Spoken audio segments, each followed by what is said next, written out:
أعوذ بالله من الشيطان الرجيم. بسم الله الرحمن الرحيم. السلام عليكم ورحمة الله وبركاته. الحمد لله رب العالمين، والصلاة والسلام على أشرف الأنبياء والمرسلين وعلى آله وصحبه أجمعين. اللهم صل على محمد وعلى محمد. الحمد لله الذي هدانا لهذا وما كنا لنهتدي لولا أن هدانا الله. سبحانك لا علم لنا إلا ما علمتنا إنك أنت العليم الحكيم. رب اشرح لي صدري ويسر لي أمري واحلل عقدة من لساني يفقهوا قولي. اللهم لا سهل إلا ما جعلته سهلا وأنت تجعل الحزن إذا شئت سهلا. ربنا اللهم انفعنا بما علمتنا وعلمنا ما ينفعنا وزدنا علما. اللهم فقه في الدين وعلمنا التأويل. Assalamualaikum sahabat-sahabat semua. Alhamdulillah petang ni sepatutnya Kak Syida ada appointment dengan anak, tapi ambil masa sikit kita buat sikit sebab nak meraihkan Ustaz, sebab nak meraihkan buku yang kita akan bedah sebentar lagi bersama dengan Ustaz Zahiruddin. Kerana bukunya agak special jugalah kan, kita dah tamat dengan buku 51 hadis kisah sahih dan juga ajaib dan ghaib kan. Jadi sebab disebabkan rasa keterujaan tu, Kak Syida postpone sekejap dilibat sikit ke Hira kan, ada program anak-anak kat sana. Disebabkan sebab bila berkaitan dengan sunnah ni kita rasa macam sebab ia berkaitan dengan kehidupan kita seharian kan, sunnah memang tak nak kata tak sunnah dalam Al-Quran tu, kalau tak ada sunnah Al-Quran tu tak dapat diterjemahkan dengan sebaik-baiknya kan. Jadinya that's why kita nak adakan sesi pada petang ni berkenaan dengan buku ini, sebab kita dah pernah menghadiri satu sesi bersama dengan Ustaz Zahiruddin di grup yang lain. Kupasan dia sangat sangat mendalam dah. Kita rasa macam rugi jika jamaah JAA tak dapat manfaat daripada buku ini, dan Ustaz juga sebab Ustaz sendiri yang bedah buku ni. Jadi kita rasa macam terpanggil untuk meraihkan Ustaz, dan juga sahabat-sahabat semua akan dapat maklumat dan juga manfaat daripada buku ini, insyaAllah. So dengan itu Ustaz, Kak Syida serahkan majlis pada Ustaz untuk menyebarkan ilmu bagi tuan semua. Untuk nak ketuk pada ke tapi kita orang kita akan bersedia untuk menerimanya, insyaAllah. Terima kasih Ustaz. Silakan. Bismillahirrahmanirrahim. Assalamualaikum warahmatullahi taala wabarakatuh. Innal hamdalillah nahmaduhu wa nasta'inuhu wa nastaghfiruh wa na'udzu billahi min shururi anfusina wa min sayyiati a'malina. Man yahdihillahu fala mudilla lahu wa may yudlil fala hadiya lahu. Asyhadu an la ilaha illallah wa asyhadu anna Muhammadan 'abduhu wa rasuluh. Allahumma salli wa sallim wa barik ala Muhammad wa ala alihi wa sahbihi wa man tabi'ahum bi ihsanin ila yaumiddin, amma ba'd. Fa inna asdaqal hadits kitabullah wa khairal hadi hadi Muhammad sallallahu alaihi wasallam wa syarral umuri muhdatsatuha wa kullu muhdatsatin bid'ah wa kullu bid'atin dhalalah wa kullu dhalalatin fin nar, atau kama qala an-nabi sallallahu alaihi wasallam, la nabiyya ba'da. Buat sekian kalinya terima kasih kepada seluruh ahli jemaah Ahsanul Amala di atas inisiatif yang tidak lelah-lelahlah untuk terus menerus kita pergi buku ke buku, dan semoga ia menjadi saksi di hadapan Allah. Amin. Lembaran-lembaran kertas yang kita conteng, yang kita tatap, yang kita belik itu menjadi saksi di hadapan Allah di akhirat kelak, insya-Allah. Baik. Dan kita lewat satu minggu, sepatutnya minggu lepas, atas isu-isu teknikal lah. Ini juga kali pertama kita bersiaran daripada bilik baru saya yang lama sebenarnya. Bilik baru yang lama. Dah 20 tahun, 30 tahun punya umur. Kalau di Paguh tu, bilik baru yang baru. Yang ni dia klasik sikit lah. Tengok belakang-belakang ni macam-macam lah kita. Baik. Isu utamanya ataupun persoalan yang pernah sebelum kita mula buku ni, yang pernah ditanya adalah siapakah Haifa binti Abdullah Ar-Rashid.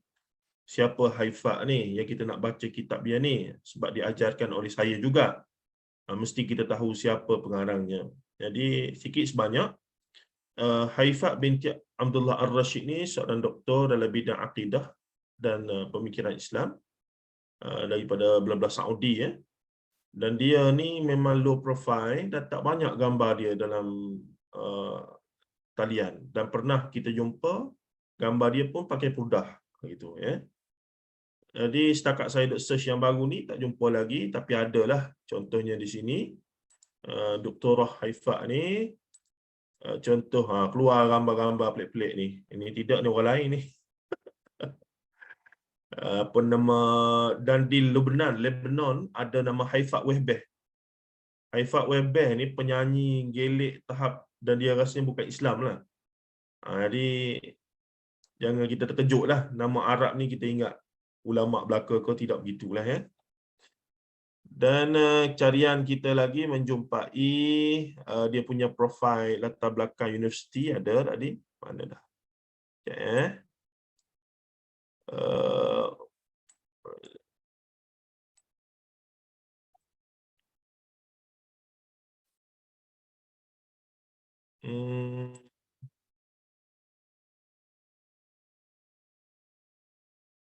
Ini gambar buku dalam bahasa Arab.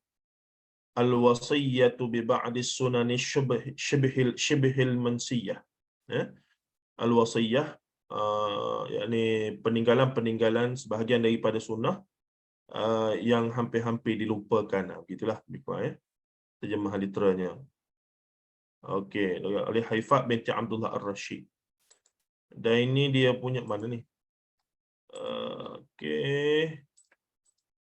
Ni dia punya latar belakang sikit lah. Dr. Haifa binti Nashir Ar-Rashid. Saudiyah. Daripada Saudi. Dan dia ni adalah okey, ni adalah dia punya latar belakang. Dan dia pensyarah universiti. Dia pensyarah universiti dalam bidang akidah. Nanti kita jumpa maklumat lagi, kita share lah. Saya duk cari gambar-gambar dia tadi yang kita jumpa tempoh hari, tak jumpa dah pula. Maksudnya dia sangat kita kata low profile lah. Dia tak dedahkan banyak maklumat di dalam online dan seumpamanya. Baik, sebelum Ustaz Syihabuddin, versi yang ada pada ibu-ibu sekalian itu, sebenarnya dah ada terjemahan versi satu lagi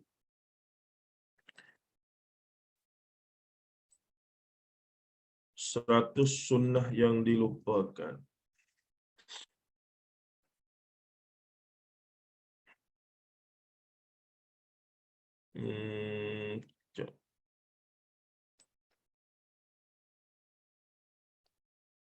Okey.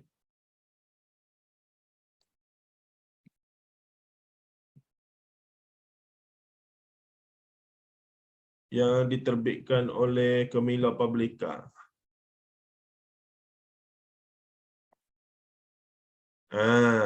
Gambar dia begini, gambar bunga ni.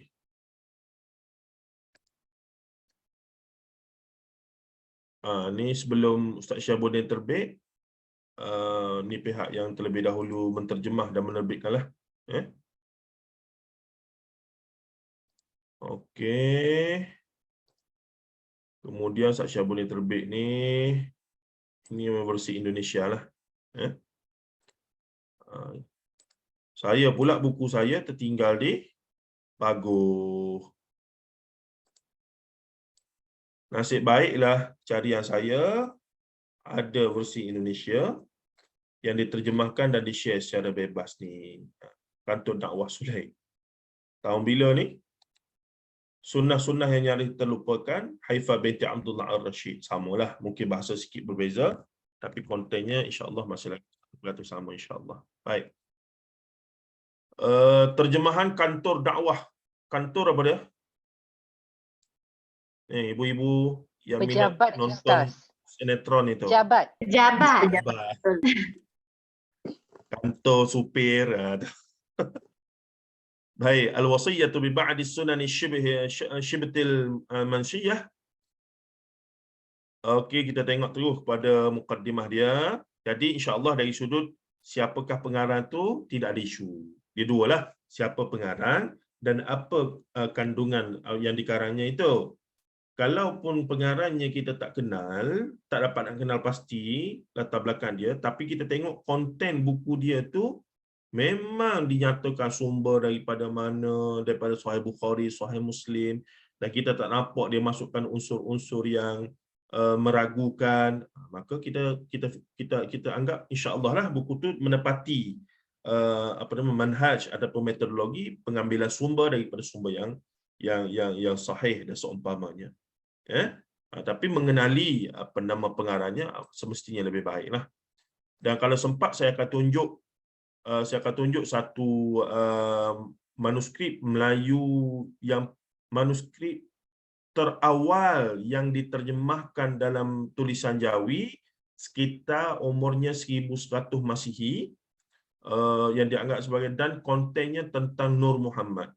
Nanti kita akan tengok sikit supaya exercise kita punya pengetahuan apa semua yang kita dah belajar sebelum ni lah, kalau sempat. Semalam kelas, 2 kelas pun saya buka benda tu supaya ada pendedahan sikit lah. Okey. Ini yang bahasa Arab dia punya yang asal. Mana Al-Kitab bil Lughah Al-Indonesia, Hadis Jawami' Funun. Oh, ni terjemah Indonesia ni. Okey, tak ada apa. Tahun bila ni?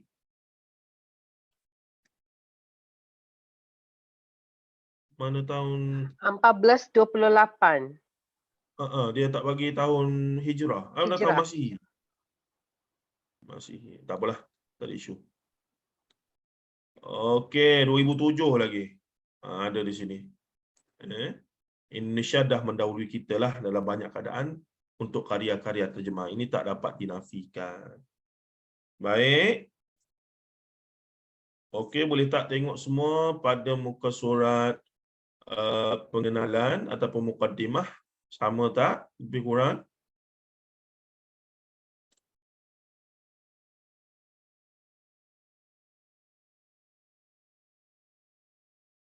Sama tak? Yang ni Ini Ustaz. kata pengantar, dia lepas topik, subtopik tu kan dia ada kata pengantar kan Kak Jedah? Ada. Ada. Pengantar tu siapa yang bagi? Mukadimah tu tak sama Ustaz. Dia mukadimah kat belakang lagi. Oh, Lepas kata kata tu siapa pengantar. bagi? Lepas kata pengantar 2 muka surat tu baru mukadimah. Kata pengantar tu siapa bagi bawah tu? Penerbit? Syekh Aziz Aziz bin Muhammad. Oh, itu dia punya ni.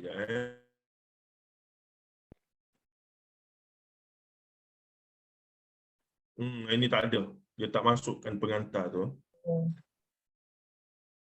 Okey, kalau dia punya mukadimah sama selepas daripada prakata pengantar tu. Ya, konten tak sama lah Ustaz. Lain. Yang mukadimah tu. Mukadimah ni lain juga. Perenggan 2 tak sama. Perenggan 2 dalam buku saya bersaksi bahawa tiada Tuhan yang berhak disembah selain Allah dan tiada sekutu baginya. Yang ni dia tulis seorang Muslim. Kemudian dia datangkan dari Jabir Rasulullah daripada hadis ni ada. Wa khairul hadi hadi Muhammad. Ada. Ada? Tak ada? Tak ada. Tak ada. Tak ada juga. Dia guna versi yang lama lah ni kot. Okey, tak apa. Kita suruh Zul post kat Ustaz lah nanti. Macam mana? Ustaz tak ada buku ya? Dia tinggal kat Pagar. Bukunya ada. Kau tinggal kat rumah? Kat Yang rumah pun PDF ada. nya, yang Ustaz dah scan kot, yang tak ada kot. Yang Ni. Ustaz pakai yang ni. Ada yang ni sebab boleh conteng lah. Saya tak scan. Ya. PDF kan, PDF. Okey. Ala kuliah, tak apa. Nanti mukadimah, saya ada buku, baru kita baca balik. Alang-alang kita dah masuk ni. Tengok Satu hadis je lah. pertama dia sama tak ni? Sama hadis dia. Dia sama kan? Cuma konten kita ada perbezaan sikit lah.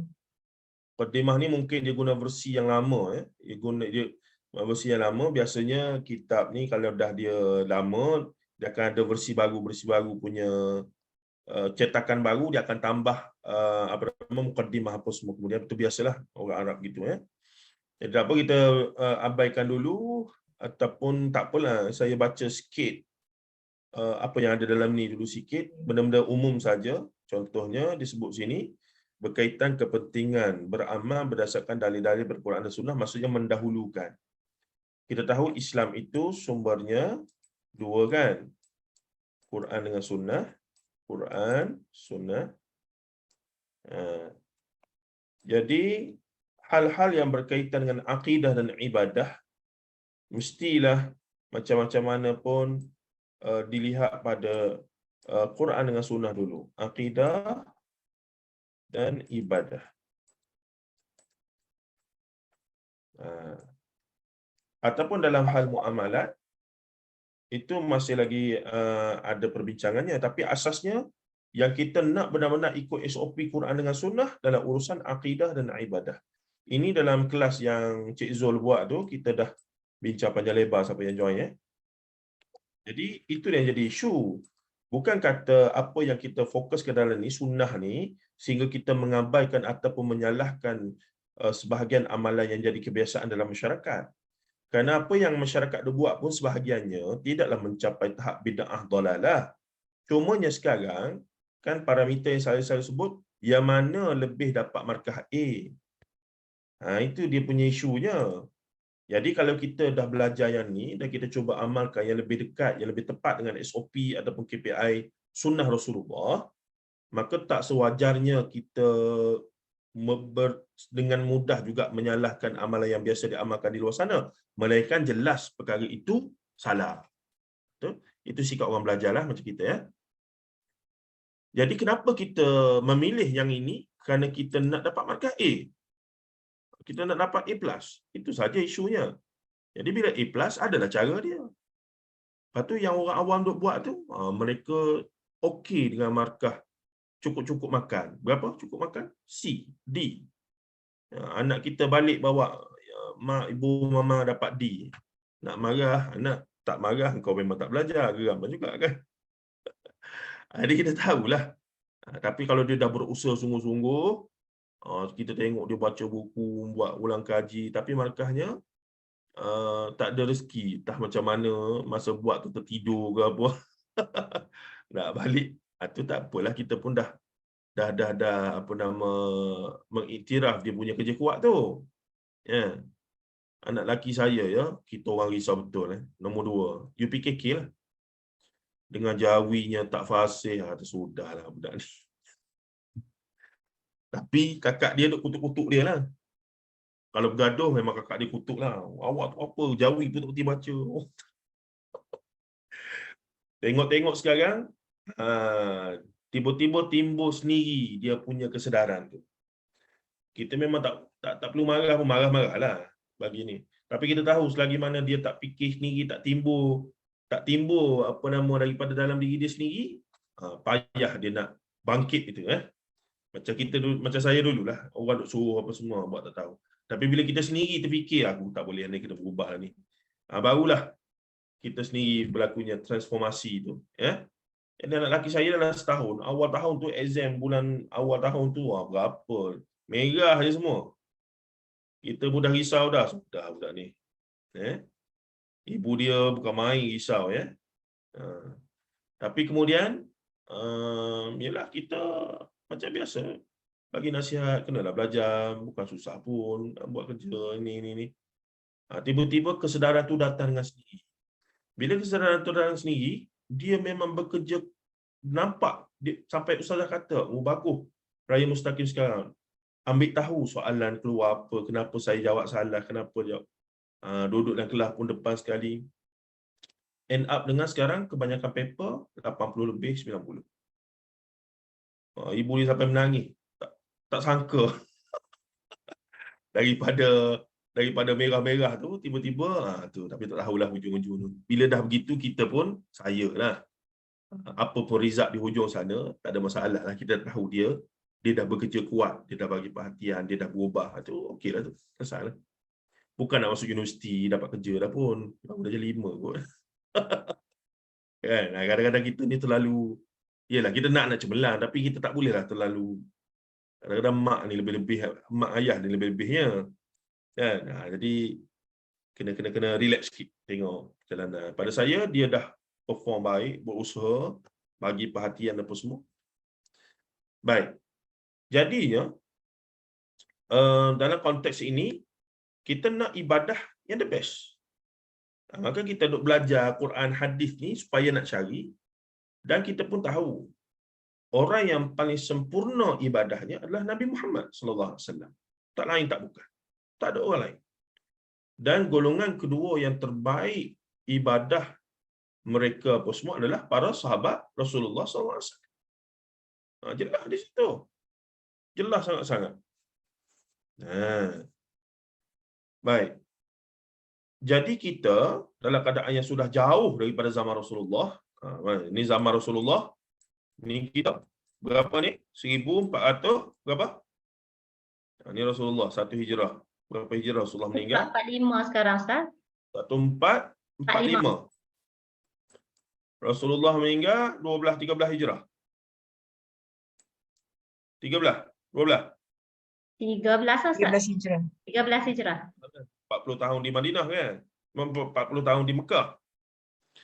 Okey, tengok berapa lama dah ni? Kita 11 berada tahun di di sini. Mekah. 10 tahun di Mekah kan? 10 tahun.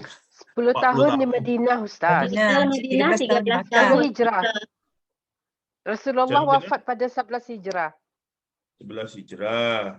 Rasulullah 63 tahun. Umur 40 di Mekah 13 jadi di Rasul. Mekah. Rasulullah hijrah umur 53. Betul? Betul. 53 hijrah. Inilah dah dikira kan. Matinya umur 63 di sini. Okey. Jadi nak katanya dah berapa abad? 15 abad. 15 abad dah daripada zaman kita. Jadi sepanjang jalan ini semestinya macam-macam dah contaminate lah. Contaminate apa bahasanya? Pencemaran. Macam-macam dah bercampur sini ya. Ibaratnya sungai ni hilir, ni hulunya yang bersih, air terjun. Nak sampai hulu ni, tengah-tengah jalan dia ambil semua kayu fayan, balak apa semua. Segala kotoran, najis-najis manusia duk berak apa semua, habis semua. Bawa lah pergi ke hilir ni. Kita duduk sini. Ni. Jadi tugas kita adalah mencari yang dalam banyak maklumat itu, banyaknya pelbagai bentuk, nak cari yang terbaik, the best, the original. Sebab itulah kita mulakan kelas-kelas kita dan seumpamanya ini. Itu tujuannya ahsanu amalan ni. Try to be the best and get the best and be the best. Okey. Makanya di sinilah para ulama zaman moden pun cubalah dalam keadaan dia tidak menyalahkan sebahagian umat dari sudut fiqh, memang perbincangannya boleh tak boleh. Dan boleh tak boleh ni banyak jadi boleh lah. Boleh tak macam ni? Boleh, tak ada dalil kata tak boleh, maka boleh. Tapi sebenarnya dalam bab yang sama dah ada sunnahnya. Sunnahnya jelas. Hukumnya sunat. Confirm dapat pahala. Sebahagian yang masyarakat amal adalah statusnya harus. Sebahagian ulama hukumkan harus. Harus ni yajuz, mubah, boleh buat. Boleh ni buat tak semestinya dapat pahala, tinggal tak semestinya dapat dosa. Maksudnya dia tak ada apa-apa.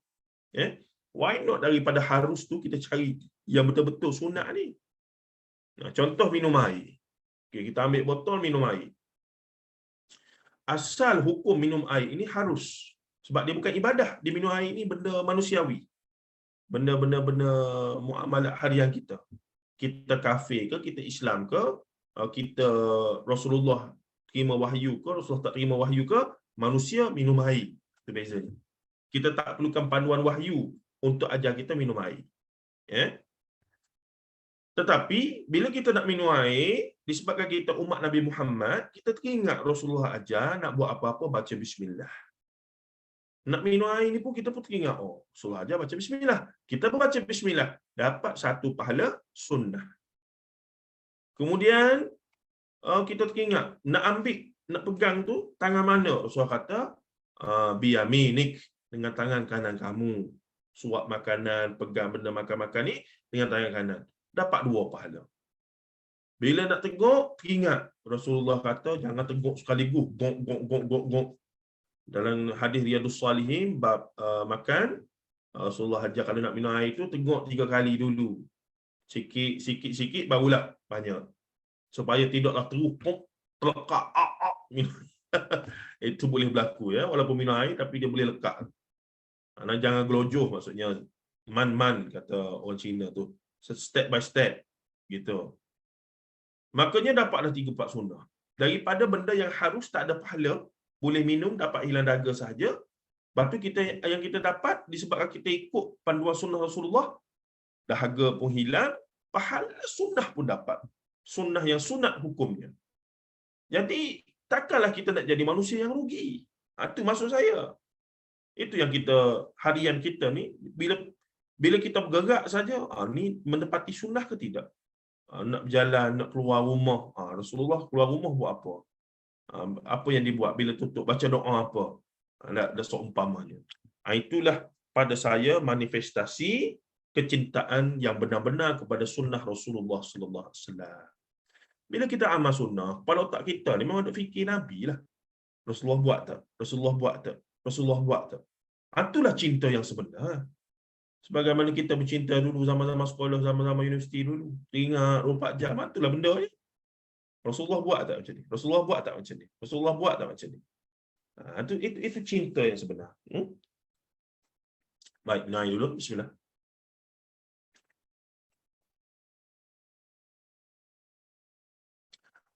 Jadi itulah konsep dan juga pendekatan kita dalam hal-hal begini. Tanpa kita menafikan, jika ada amal-amal yang berdasarkan hadis dhaif ataupun yang diharuskan oleh ulama, kita tak akan mudah-mudahlah untuk nak kata bid'ah dalalah apa semua.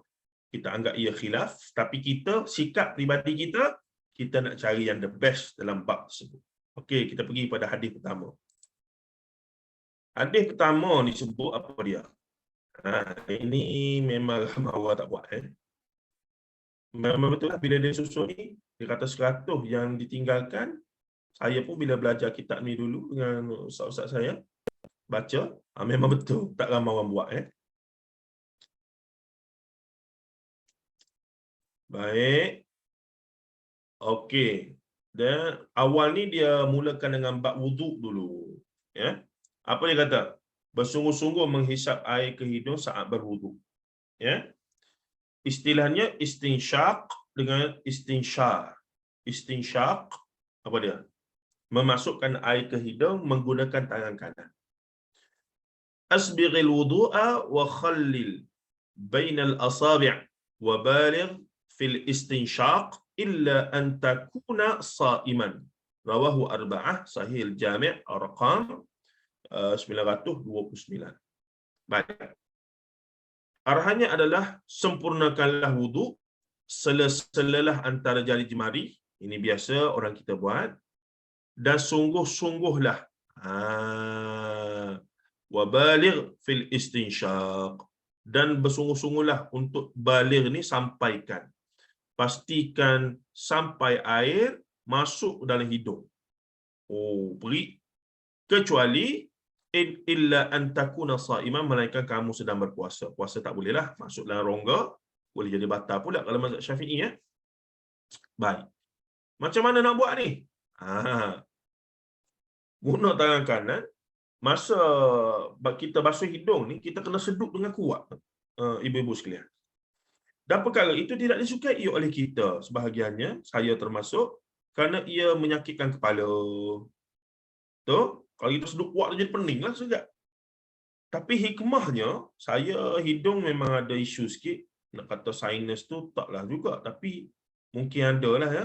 Mudah bersin lah. Maksudnya kalau habuk ke apa semua, bersin memang tahap. Sampai belenjar-lenjar lah. Itu kalau bersin saya lari terus lah. Dan bila dia datang, dia akan berlanjutan beberapa minit. 10-15 minit. Keleping. Dengan kuat. Sampai keluar habis ni. Kata-kata lah, tanya hidung apa semua. Kadang-kadang tu malu lah dalam majlis-majlis rasmi kan. Okey.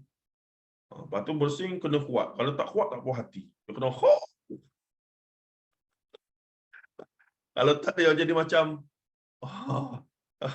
dia kena ada. Jadi apa berlaku? Saya teringat. Inilah arahan Rasulullah bila ambil wudu, masukkan ke dalam hidung dengan kuat. So saya berfikir logik lah. Saya tak kata Rasulullah suruh untuk hilangkan gatal hidung tu. Cuma saya fikir barangkali dengan buat lagu tu boleh jadi lega. Jadi bermula semenjak beberapa lama dulu, setiap kali bila saya mari kata bersing banyak-banyak tu, saya nak hilangkan dia punya momentum sebab dia tak berhenti ni, ploping, mata jadi gatal, hidung jadi berair. Macam mana nak berhentikan dengan kadar segera sebab kita dalam majlis rasmi apa semua kadang-kadang kan. Caranya saya pergi ke tandas, saya akan ambil air, letak dalam hidung, saya akan sedut kuat-kuat. Beberapa kali. Sedutlah, sakitlah, memang sakit. Tapi alhamdulillah, selesai buat macam tu, memang hilang kita punya yang kata gatal apa semua tadi tu. Jadi macam kita bersih lah, kita cerobong kita ni kan, kita bersihkan dia, kita masukkan air, nak keluarkan. Jadi buat beberapa kali, memang lepas tu lega. Wallahualam, mungkin orang lain cara. Dan ini bukan sunnah Rasulullah. Rasulullah tak kata siapa gatal hidung, istinsyak. Tak ada. Itu saya lah, saya teringat. Barangkali benda tu boleh jadi satu pendekatan. Ya dah nak segera kan. Kadang-kadang tisu tak ada. Malu kat orang, ada leping-leping. Nampak berdenek keluar. Nah, jadi bila buat tu alhamdulillah. Setakat ni saya tak tahu ibu-ibu yang ada sinus ke apa semua boleh tu. Bolehlah amalkan, tak ada apa-apa. Tapi kita tak katalah tu sunnah Rasulullah ke apa semua. Melainkan sunnah Rasulullah bila ambil wudu kena sungguh-sungguh masukkan hidung. Menyedut guna tangan kanan istinsyak dan mengeluarkan, nanti kita akan jumpa hadis, mengeluarkan dengan tangan kiri. Masukkan tangan kanan, hembuskan dengan tangan kiri. Maka istinsyak, keluarkan istinsyar. Kalau ikut yang tu, dapat markah sunnah Rasulullah SAW dalam berwudu. Banyak komen ni, apa guna ni? Takut COVID. Zaman COVID pun saya buat. Lega. Kita panas badan kan, kita bersedut. Orang bersih tu takut COVID. Memang. Sekarang ni orang bersih pun kita tengok selek je. Dia ni. COVID ke influenza kan. Takut juga. Kak Umrah kata takut. Kena buat Kak. Memang sakit setiap kali tapi lama-lama dia akan jadi okey. Dan kita buat, kalau kita niat nak ikut sunnah tu, kita tahanlah insya-Allah. Tapi bila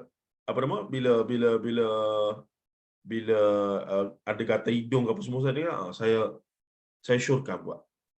Dia macam kita bersihkan hidung lah. Itu saja kan. Jadi lega lepas tu. Okey. Al-Imam As-San'ani berkata hadis ini menunjukkan perintah untuk bersungguh-sungguh menghisap air ke hidung saat berwudu. Apa pula ni? Hisap pula bunyi loceng-loceng.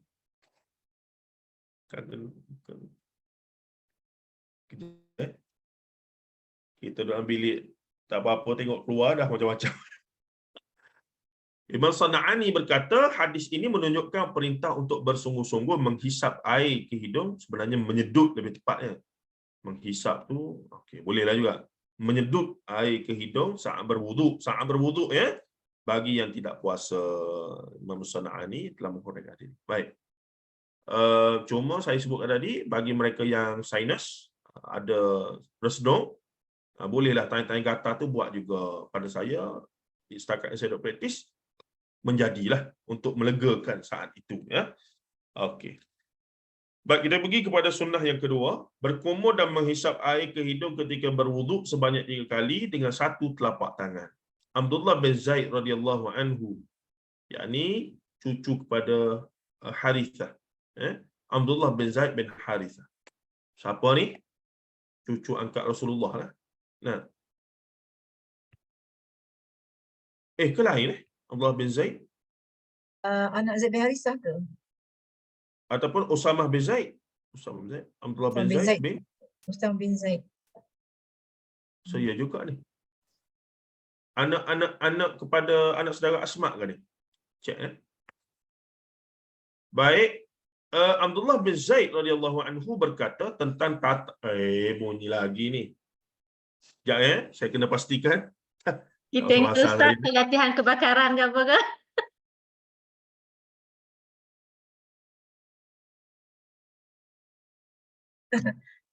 Dia perkara betul ke apa? Sebab Ustaz duduk seorang-seorang dalam bilik tu.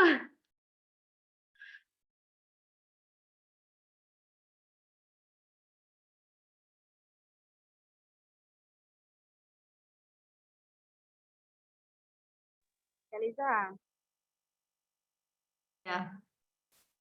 Akak, kalau dalam surah Al-Ahzab tu, Ustaz Nazri aja yang Zaid bin Harithah kan yang kahwin dengan Zainab tu. Ya. Anak angkat anak angkat Anak Nabi. angkat Nabi. Angkat Nabi. Ah. Ada falamma qada Zaidun tu kan. Kalau yang ni Abdullah bin Zaid ni Apa?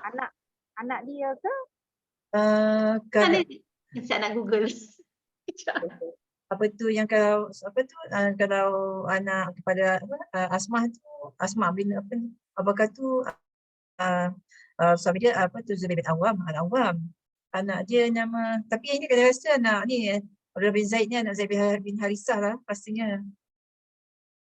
Macam mana? Itu angkat Rasulullah lah Ya. Kalau Asmah Maksudnya tadi suami dia adik-adik Usama. Usama pernah juga Usama bin Zaid. Usama bin Zaid pernah juga anak dia. Kita punya orang kata komandan perang masa zaman masa peperangan. Ada peperangan tu kan. Saya ingat peperangan apa. Tapi rasanya ni Abdullah bin Zaid ni anak-anak dia juga tapi sebab mungkin jelah rasanya. Abdullah bin Zaid. Apa kat Google ni ada juga nama Abdullah bin Zaid adalah anak dari Zaid bin Asim bin Sa'labah. Ibunya bernama Nusaibah binti Ka'ab. Tak tahu? Kejap tengok yang lain tak? Abdullah bin Zaid.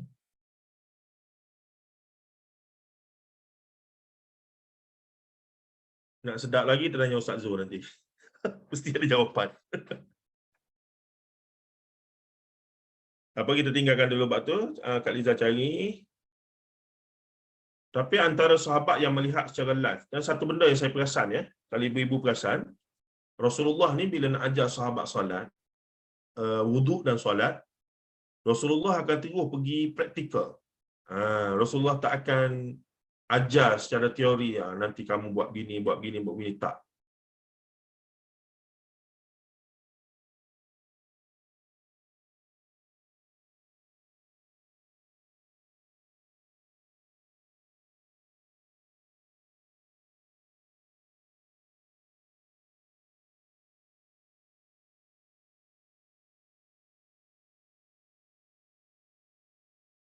Mana Ustaz terkeluar?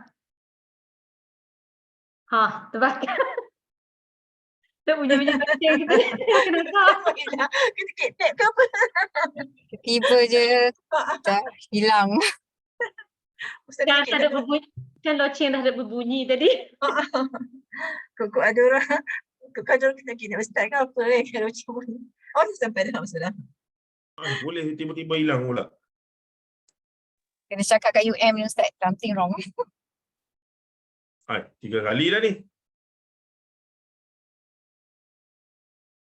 Ustaz dah pergi jenguk ke belum? Tadi semua orang dah keluar dah. Ustaz dah seorang-seorang dalam bilik. Bahaya kot Ustaz. Kau betul-betul ke apa Lepas ke? tu duduk gelak-gelak je semua. Ustaz jangan pergi tengok dulu Ustaz. Sekejap. Tak, kalau latihan kebakaran tak apa. Takut betul-betul kan.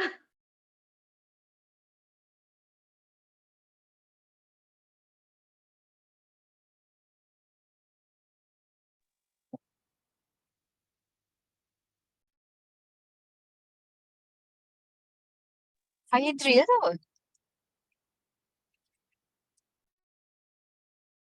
apa? Tadi Ustaz kata gelap ni, Ustaz dah terkeluar balik dah. Masuk balik pula. Okey Ustaz. Tak apa kot insyaAllah. Mati pun mati syahid kot insyaAllah. Okey. Tadi kemudian. Okey, baik. Yang kedua ni adalah berkumur dan menghisap air ke hidung ketika berwuduk sebanyak 3 kali. Sebab itulah mazhab Syafi'i ambil 3 kali. Sebab 1, 2, 3 dan lebih pun sebenarnya ada hadis-hadis masing-masing. Cumanya kita dibiasakan dengan 3. Kadang-kadang kita buat sekali dia rasa besar lah. Tak juga, sebenarnya sekali pun sunnah Rasulullah. Tapi memang ada hadis juga meminta supaya 3, bahkan kalau bahasa tu lebih sikit. Kalau ke siku tu lebihkan sikit. Supaya kita betul-betul ni lah. Cuma ada perbincangan pula. Jadi dalam kebiasaan orang Melayu kita ni, bila dia ajar lebih tu, dia jadi lebih-lebih sangat pula. Jadi macam bazir pula. Itu yang kita jadi salah pula tu. Sebenarnya tujuannya melebihkan untuk biar rata betul lah. Sebab mazhab Syafi'i ni dia punya konsep adalah ihtiyat, hati-hati. Berhati-hati. Jadi hadis ni berbunyi apa dia? Riwayatnya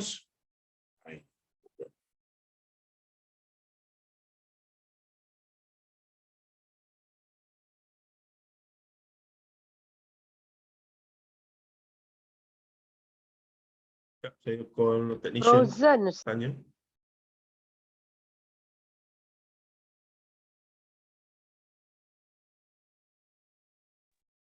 Ada problem kot ni. Ustaz dah frozen dah ni.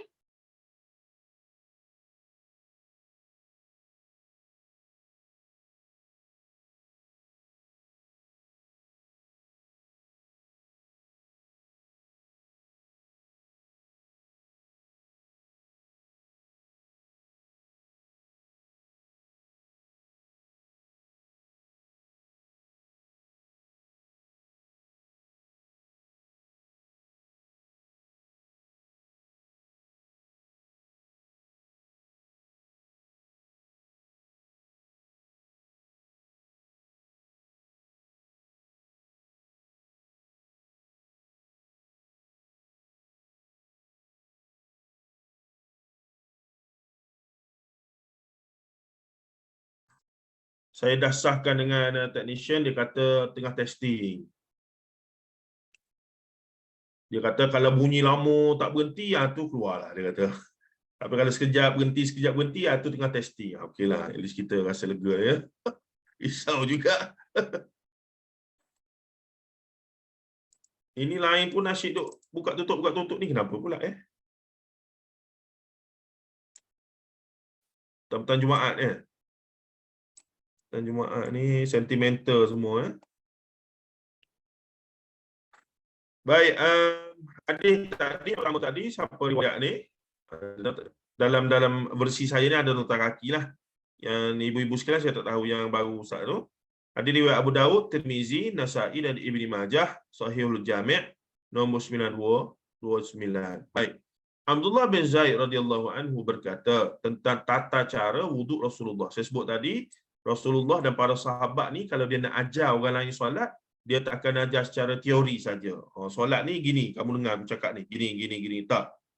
Kalau ada sahabat orang baru masuk Islam, masuk dalam Masjidin Nabawi, ajar solat, maka dia kata, okey, jom ikut aku. Dia pun tunjuk cara wuduk, ikut terus. Ini memberi satu mesej kepada kita, kita ada anak, ada cucu, nak ajar solat, tu ajar praktikal.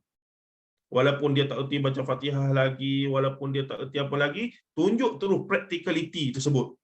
Walaupun dia tak tahu lagi niat tu apa, tertib tu apa semua, atau isyaratnya, ibadah ni mesti dengan terus ajar, khususnya solat, mesti diajarkan terus dengan praktikal tadi, practicality Dia untuk mereka yang ada anak, ada cucu dan seumpamanya, mungkin boleh praktikal. Atas sahabat-sahabat kita yang non-Muslim nak masuk Islam apa semua, kita ajar begitulah.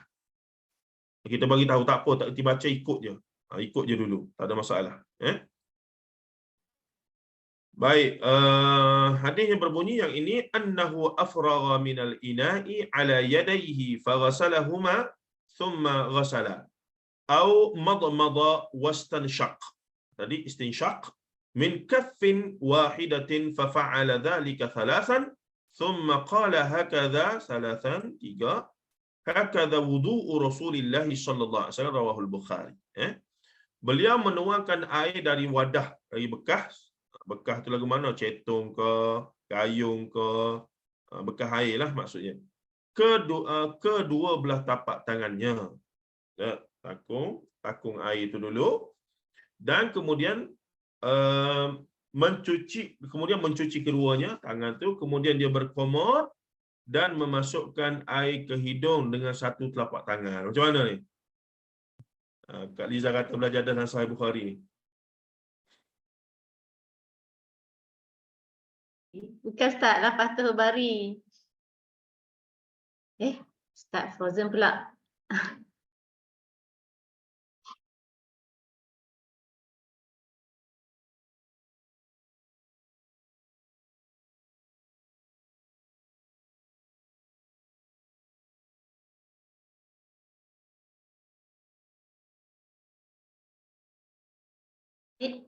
Kan Ustaz cakap seorang-seorang pula. Ustaz dah Frozen dah kan?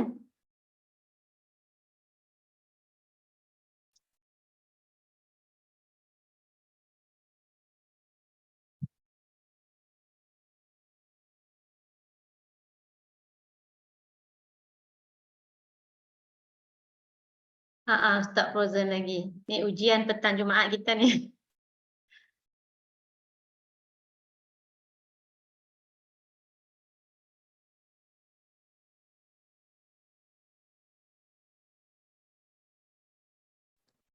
Tak bagus ni, tak bagus.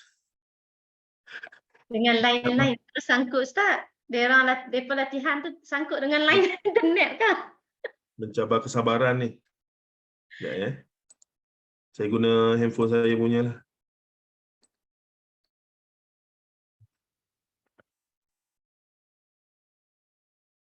Handphone pun tak kuat sini kot. Nah, okey. Okey, dengar. Okey Ustaz dengar. Tapi line Ustaz merah ni. Oh, tak kuat juga je?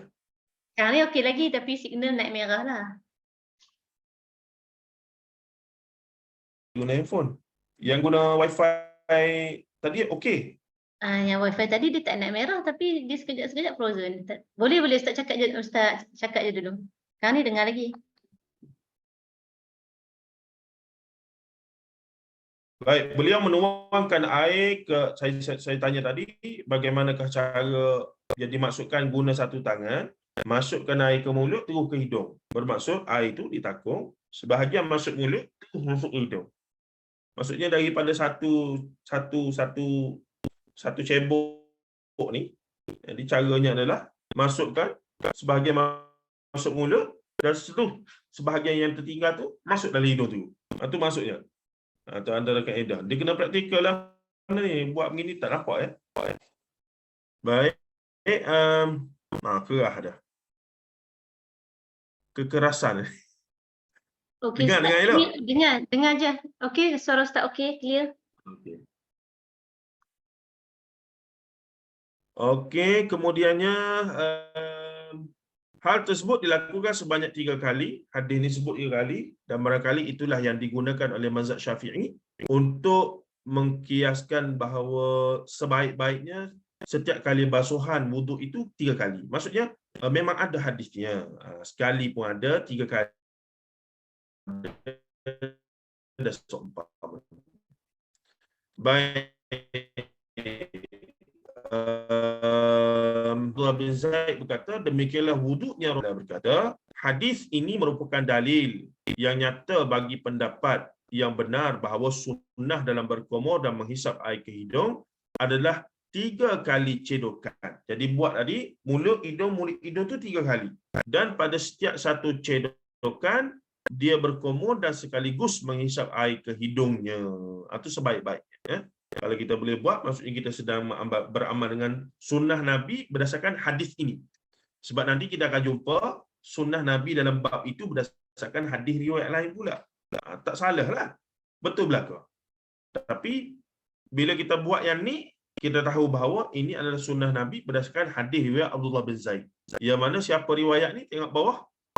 Imam Bukhari rahimahullah ta'ala. Gitu. Ya? Baik. Dengar lagi ke setakat ni? Macam lag-lag dah ni. Okey, dengar lagi Ustaz. Tapi sesekali dia sangkut. Tapi okey lagi, masih okey. Okey. Okey.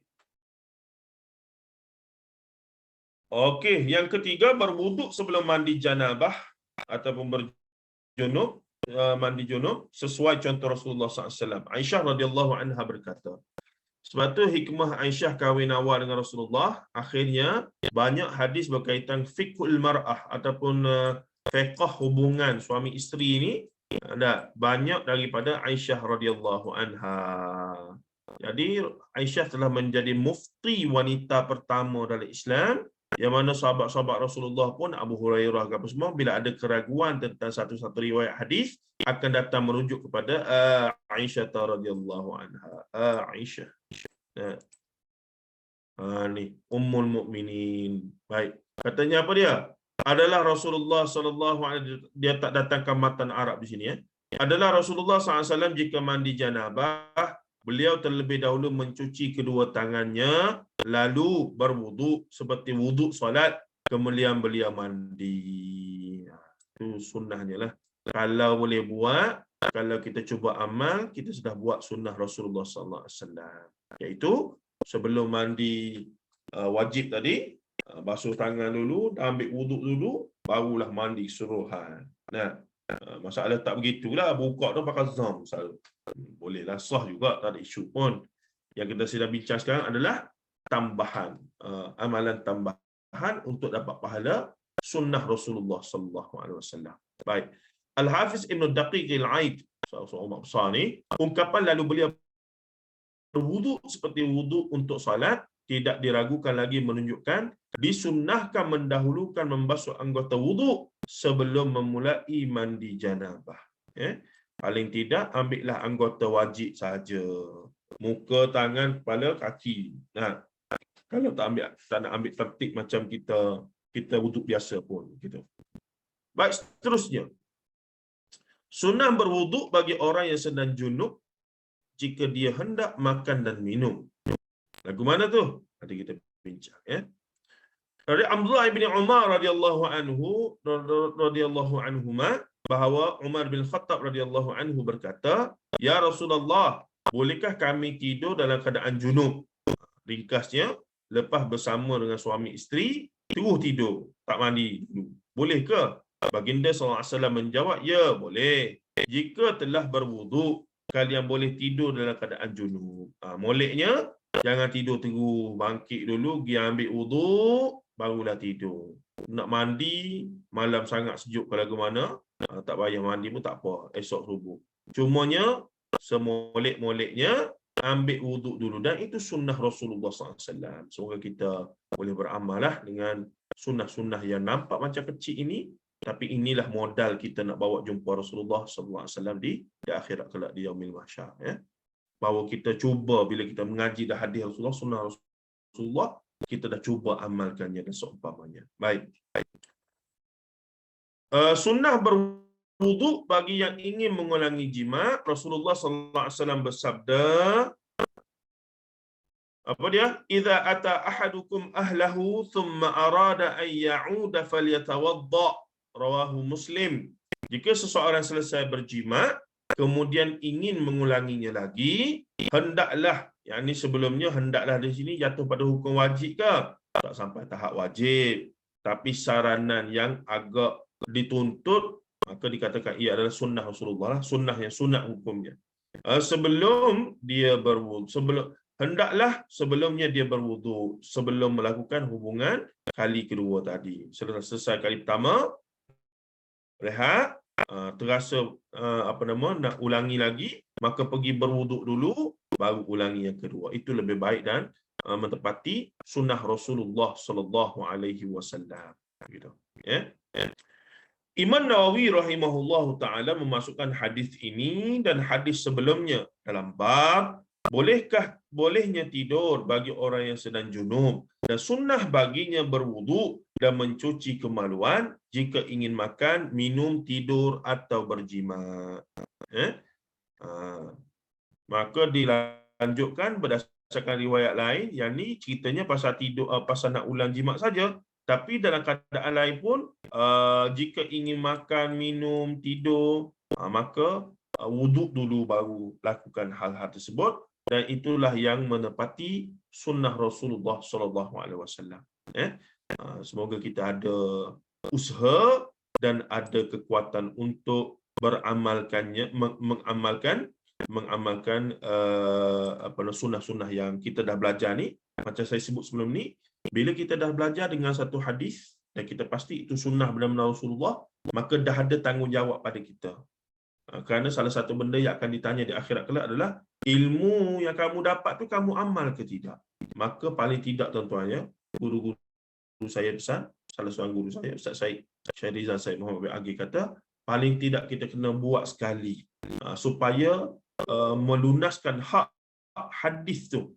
Nah, walaupun kita tak mampu nak buat konsisten ulang sampai mati, tapi ada sekali kita buat untuk kita tunaikan hak ilmu ataupun hadis tersebut, sunnah tersebut dengan mengamalkannya. Gitu. Baik. Seterusnya, selalu bersiwak. Daripada Ibni Umar radhiyallahu anhuma, katanya Rasulullah SAW tidak tidur kecuali membawa siwak. Dan siwak ni kita tahu dulu guna kayu sugi. Kita nak panggil kayu sugi. Yang sunnahnya bersugi ke bersiwak? Jelas sunnah Rasulullah bersiwak, bukan bersugi. Siwak ni maksudnya membersihkan mulut lah. Jadi bersih mulut ni kita hari ni guna beruh gigi. Ialah tu sunnah. Maksudnya tujuan matlamat maqasid dia adalah kebersihan, jaga kebersihan mulut, bau, nafas apa semua tu supaya pasangan tidak terganggu dan seumpamanya, rasa seronok dan seumpamanya, rasa selesa. Itu maksudnya Rasulullah tak semestinya guna kayu sugi, tapi ada juga ulama faham secara literalnya mesti kayu sugi. Contohnya sahabat-sahabat kita daripada jemaah tabligh, mereka kira bersiwak itu sunnahnya mesti guna kayu sugi juga. Jadi sebab tu dia duduk gigit kayu sugi tu. Sebenarnya tidak. Maksud sebenar adalah membersihkan mulut. Hatta hari ini kita guna Listerine apa semua tu, termasuklah tu. Maksudnya menjaga hygiene, menjaga kebersihan, kuman mulut apa semua berbau dan seumpamanya. Baik.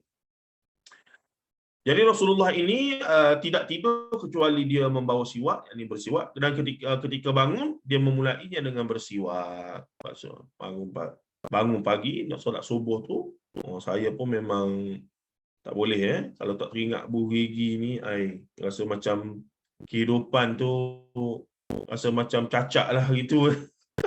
Tak boleh. Kena pergi cari buh gigi dan buh gigi. Kita rasa geli lah. Rasulullah sallallahu alaihi wasallam bersabda, laula an asyukka ala ummati la amartuhum bisiwaqi inda kulli salatin. Rawahu Muslim. Seandainya tidak memberatkan umatku, laula an asyukka ala ummati, jika tidak perkara itu menjadi berat pada atas umat aku, kata Rasulullah, la amartuhum bisiwaq, pasti aku akan memerintahkan mereka untuk bersiwak ataupun membersihkan mulut, bersugi, gosok gigi apa semua tu inda kulli salah, setiap kali hendak melakukan salat, khususnya solat wajib lah, solat fardu, faridah, solat sunat pun termasuklah gitu. Baik, Imam Nawawi rahimahullah taala berkata, bersiwak disunnahkan bila-bila masa sahaja, akan tetapi ada 5 waktu yang ditekankan. Yang pertama, ketika akan solat. Yang kedua, ketika hendak berwudu. Yang ketiga, ketika akan membaca Al-Quran. Yang keempat, ketika bangun tidur. Yang kelima, ketika aroma mulut berubah tak sedap ataupun berbau. Itu 5 keadaan ya. Tapi kita tambah lagi sini. Apa dia? Yang keenam, sebelum tidur. Gosok lagi gigi juga, apa masalahnya? Kita kata dalam bab ni nak lebih-lebih, nak lebih sikit tak ada masalah. Atas diri kita rasa lepas sebelum tidur nak gosok juga. Itu bagus. Apa masalahnya? Dan kita tak kata Nabi suruh, dan kita tak kata nak Imam Nawawi suruh. Kita kata saya memang suka buih gigi sebelum tidur. Rasa segar, rasa lebih nyaman, lebih ni ada. Kalau naik flight boleh guna kayu sugi segar, rasa selepas siwak dengan kayu sugi. Okey, Kak Umrah kata. Rasa geli. Okey, got it. Now page 9. Okey. Okey, ni istimewa sikit. Ini mungkin kita mungkin kita jarang buat ni. Apa dia ni? sunnah bersiwak saat masuk rumah. Dari Miqdam bin Shuraih, daripada bapaknya, dia berkata, aku bertanya kepada Aisyah radhiyallahu anha, apa yang Rasulullah SAW lakukan ketika hendak masuk rumah? Dia menjawab, bersiwak. Nak masuk rumah bersiwak. Tapi kalau tengok syarah hadis ni, saya rasa ada penjelasan lebih panjang lah. Rasulullah banyak rumah sebab dia banyak isteri. Jadi setiap kali Rasulullah masuk rumah isteri-isteri dia, Rasulullah nak isteri-isteri dia rasa selesa dan rasa seronok lah Rasulullah datang, ya. Dan semestinya bila Rasulullah pergi ke rumah isteri-isteri dia, Rasulullah menyantuni dan melunaskan tanggungjawab sebagai seorang suami. Jadi Rasulullah nak tunjuknya Rasulullah sentiasa dalam keadaan menjaga diri dan bersedia dalam keadaan sewangi mungkin, serapi mungkin dan seumpamanya, ya. Rasulullah SAW. Baik, itu sunnah yang ketujuh. Kita dapat habis 10 hari ini, boleh balik awal dah. Lepas tu kita jumpa minggu depan, tanya, dah buat ke belum yang mana? Boleh ke begitu? Ibu-ibu sekalian? Boleh ke? Minggu depan kita jumpa. Boleh, insya-Allah. Okay, yang pertama dah buat belum? Dah. Yang kedua dah. Yang ketiga dah. Dah seumpamanya, ya. Baik, yang ke-8.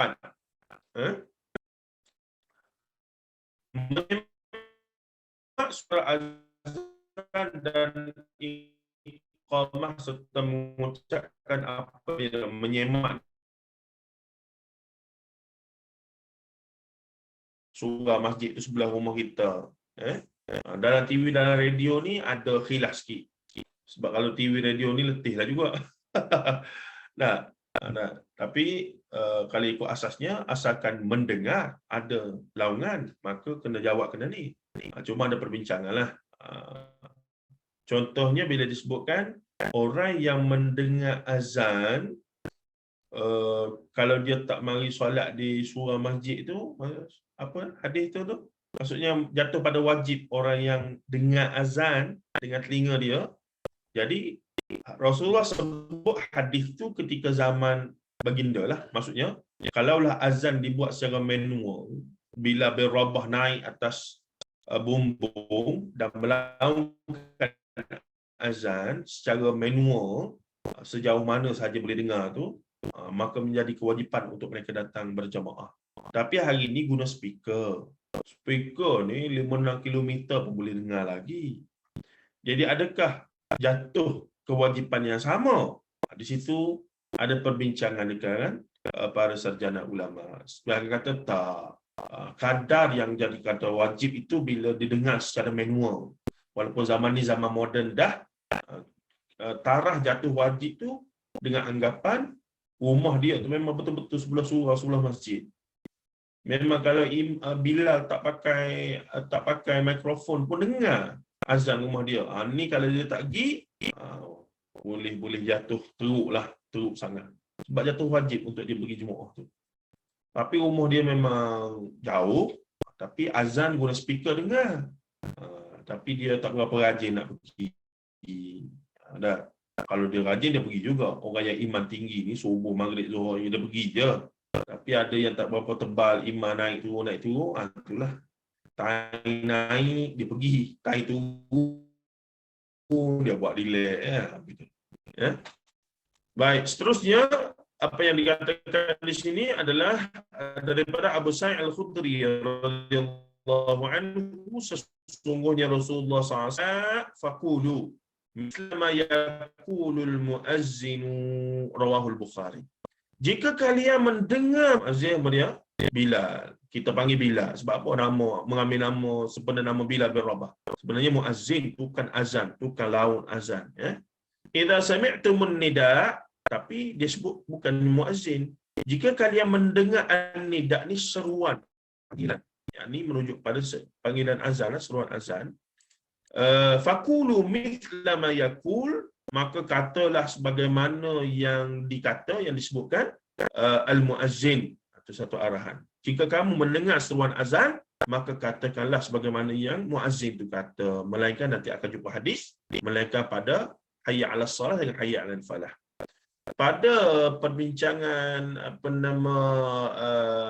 ada dua isu dalam masalah azan ni. Yang pertama, bila solat subuh, lafaz tambahan ada as-salatu khairum minan naum. Solat itu lebih baik daripada tidur. Maka diajarkan dalam kitab-kitab fiqh Syafi'i, iaitu sadaqta wa barata. Sadaqta wa barata. Betul lah apa yang dikata, benarlah apa yang dikata. Tapi dalam perbincangan kita dengan Ustaz Zulkhairi apa semua pun, kita dapati yang lebih tepat sebenarnya bukan menyebutkan sadaqta wa barata, tapi kita ulang sahaja. Kalau dia sebut apa dia? Dia sebut apa nama? Dia sebut Salatu khairun minan naum. as-salatu khairun minan naum. Pada asasnya kita ulang yang sama. Termasuklah ketika iqamah, qad qamatis salat wa qad qamatis salah. Maka diajarkan dalam kitab-kitab fiqh yang kemudian aqamahallah wa adamaha. Allah, aku berdiri, aqamahallah, aku berdiri untuk Allah, wa adamaha, dan menyambut seruannya. Aqamahallah wa adamaha. Tapi yang bila kita belajar yang sunnah ni, sebenarnya yang lebih tepat, yang lebih kuat, ulang saja apa yang disebutkan itu. Qad qamatis solat, kita pun qad qamatis solat. Tapi saya nak kuat, saya takut orang lain pula. Saya buat sesuatu je lah. Kalau Jumaah, nanti panjang pula ceritanya. Itu sebab kita belajar lagu tu, kita amal lah. Tak ada masalah. Orang lain yang mereka nak pegang yang pendapat yang nak balas Kak Liza. Dah masuk 44 series ni, tak berapa ada mood nak bergaduh. Banyak benda lain lagi nak buat. Muda-muda dulu mungkin lah. Muda-muda dulu. Kalau 10 tahun dulu tu memang siap siaga bila-bila masa saja. Sebutlah di mana.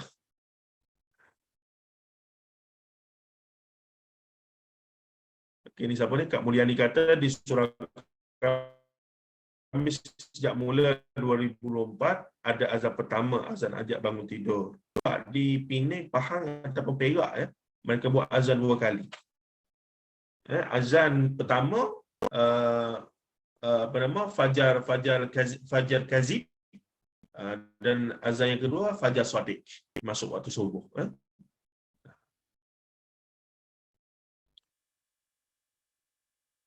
Azan first melalui radio, so ada muslimah tak agak-agak nak sahut azan tu. Cuma bahaya bila tak war-warkan. Kena war-warkanlah. Kita di tempat kita ni dah nak mula buat azan 2 kali gini-gini ni. Nah, takut nanti dah azan pertama yang dia pergi solat subuh lah. Dia risau tu. Nah, azan pertama dia solat subuh, siap dah. Lepas tu tidur bangun pukul 8. Semalam azan pertama, azan kedua, sudah.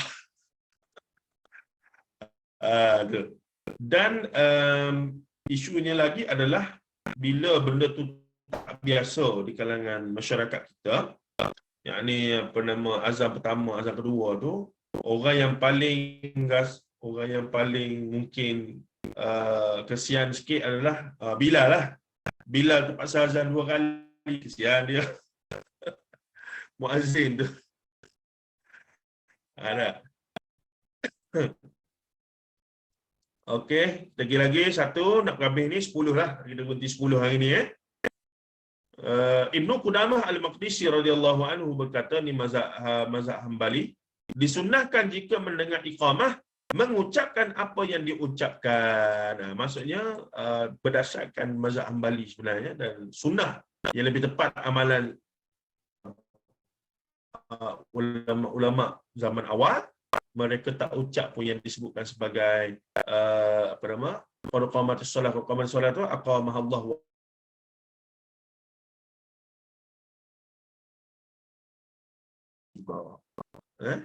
Tapi kalau siapa yang nak kekal dengan sadaqta wa barakata pun, insya-Allah. Ya. Masuk. Boleh? Jadi saya pergi yang biasalah. Petang. Bagi tahu jelah hari ke petang ke. Dapat saya bagi nombor telefon. Okey, masih banyak tuan ni. Masih banyak. Pergi dengan isteri lah dengan anak-anak. Okey, baik. Baik, salam. Okey, ke-9.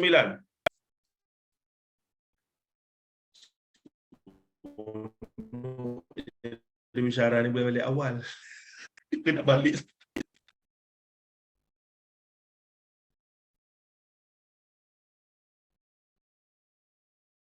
Semua orang dah freeze ni ke? Ada lagi tak ni? Okey, suara Ustaz kami dengar. Sesekali dia sangkut lah. Okey, dengar je Ustaz. Ustaz je tak nampak kami kot. Dengar Ustaz?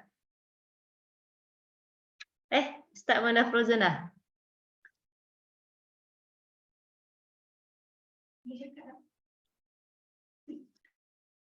Okey, kita pergi ke hadis ke-9. Membaca selawat dan memintakan wasilah untuk Nabi setelah azan. Rasulullah SAW bersabda, "Idza sami'tumul muazzinu faqulu mithla ma yaqul, thumma sallu alayya fa innahu man salla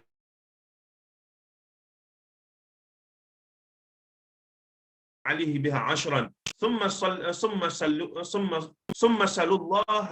li wasilah. Fa innaha manzilatun fil jannati la tanbaghi illa li'abdin min 'ibadillahi warju an akuna anahu. Faman sa'ala li al-wasilata halat lahul syafa'ah." Rawahu Muslim. Baik. Jika kalian mendengar muazzin, maka ucapkan apa yang dia ucapkan, kemudian ucapkan selawat kepadaku. Tengok. Yang ni ramai orang terlepas pandang. Dr. Basit dah pesan dan alhamdulillah makin ramai ni. Maksudnya bila kita dah lepas azan, maksudnya bila lepas kita dengar azan, la ilaha illallah, muazzin ya, kita pun terlebih dahulu selawat sebelum kita baca doa tu. Doa azan tu, Allahumma salli ala Muhammad wa ali Muhammad. Barulah kita baca Allahumma rabb hazihi da'wati tammati was salatil qa'imah ati Muhammadanil wasilata wal fadilah. Kemudian, jadi bila dengar saja azan, kita mula-mula kita jawab azan, la ilaha illallah. Kita sebut la ilaha illallah. Lepas tu sama terus, Muhammadur Rasulullah sallallahu alaihi wasallam. Selawat dulu. Baru baca doa azan. Siapa yang dah buat macam tu? Saya yakin ramai tak buat lagi. Melainkan yang dah dengar, yang dah belajar lah. Di surah masjid apa semua jarang kita dengar. Biasanya la ilaha illallah Allahumma rabbah. Sebenarnya selawat dulu di situ. Sebab besar ni. Besar dia punya fadilat ni. Kemudian ucapkanlah seperti awal yang dia ucapkan. Kemudian ucapkanlah selawat kepadaku, kata Rasulullah. Kerana siapa yang berselawat kepadaku, Allah akan berselawat kepadanya 10 kali. Kita tahu, maklum. Kemudian mohonlah kepada Allah wasilah untukku.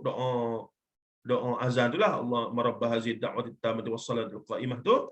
Dia merupakan tempat yang tidak ditempati kecuali oleh seorang hamba di antara hamba Allah, dan aku berharap akulah maqam mahmudah tu. Maqam mahmud, maqam kemuliaan ya. Siapa yang memohon wasilah untukku, maka dia berhak mendapat syafaat. Salah. Rasulullah SAW bersabda, siapa yang setelah mendengar azan lalu membacakan wasilah berikut ini, Allah marabbah hazihi da'wati tammati was salatil qa'imah ati Muhammadanil wasilata wal fadilah wa ba'athu maqaman mahmudan allazi wa'adta innaka la tukhliful mi'ad. Tapi kalau guna yang ni pun dah memadai. Yang versi yang kita tu dah ada campur sikit riwayat dengan riwayat lah. Kita pun tak ada masalah. Tapi yang ni yang lebih ori, lebih ni lah. Pendek saja. Allah marabbah hazihi da'wati tammati was salatil qa'imah ati Muhammadin wasilata wal fadilah wa ba'athu maqaman mahmudan allazi wa'adta. Kalau tak kita sambung, Allahumma rabbah hazihi da'wati tammati was salatil qa'imah ati Muhammadan wasilata wal fadilah wasyarafa wad darajatal 'aliyatar rafi'ah innaka la tukhliful mi'ad. Ada juga. Macam-macam lah. Baik, dan akhir sekali untuk hari ini maka dia berhak, insya-Allah kita semua ada peluang tersebut, insya-Allah tatap wajah Rasulullah di yaumil mahsyar esok ya. Akhir sekali untuk hari ini membaca raditu billahi rabba setelah azan. Dari saat tadi selawat. Selawat tu pun jangan dah kita buat, jangan dah kita belajar Ustaz Zul, memang dia ajarlah ya. Saya pun lepas dengar daripada Dr. Basit. Dr. Basit buat satu ni, dia tegaskan, baru kita okey. La ilaha illallah, la ilaha illallah Muhammadur Rasulullah SAW. Allahumma rabbah. Baik, akhir sekalian ini daripada Abu Sa'id Al-Khudri, Abdul Sa'ad Abi Waqqas radhiyallahu anhu daripada Rasulullah SAW bersabda, apabila seorang muazzin selesai mengumandangkan azan, melakukan azan, lalu setelah itu ada seorang membaca asyhadu an la ilaha illallah wahdahu la syarikalah wa anna Muhammadan abduhu wa rasuluh raditu billahi rabba wa bil islami wa bi Muhammadin rasula wa bil islami dina. Betulkah lafaz riwayat tu sama tak? Cuba cek.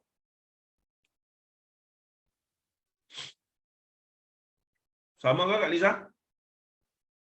Ini Apa Ustaz? tak, lafaz yang dibaca tu sama tak? Lafaz doa tu. Sama-sama. Maksudnya dia sedikit berbeza dengan biasa kita baca tu kan? Yang biasa kita baca apa dia? Raditu billahi rabba wa bil islami dina wa bi Muhammadin nabiyyan wa rasula. Itu Yang tu baca masa zikir pagi petang tu. Betul. Tapi yang ni dia beza sikit. Raditu billahi rabba wa bi Muhammadin rasula. Tu. Wa bil islami dina, dia terbalik. Wa bi Muhammadin rasula wa bil islami dina, dia terbalik. Tapi memang biasa dengar Ustaz yang riwayat macam ni. Biasa dengar juga riwayat macam ni.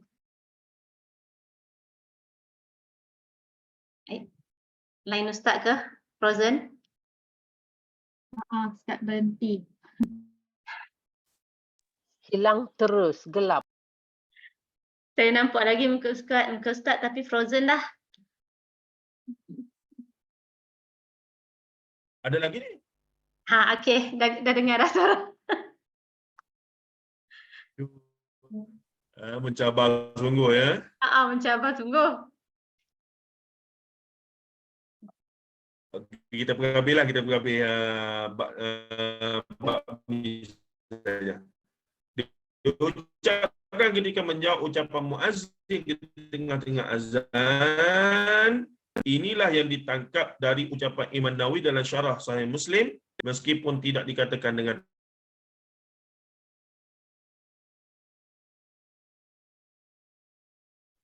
Tak dengar Ustaz, cabaran betul ni. Ustaz, tak dengar Ustaz. Memang cabaran ni. habis dah. Ustaz, apa dia? Tak dengar Ustaz. Ya Allah.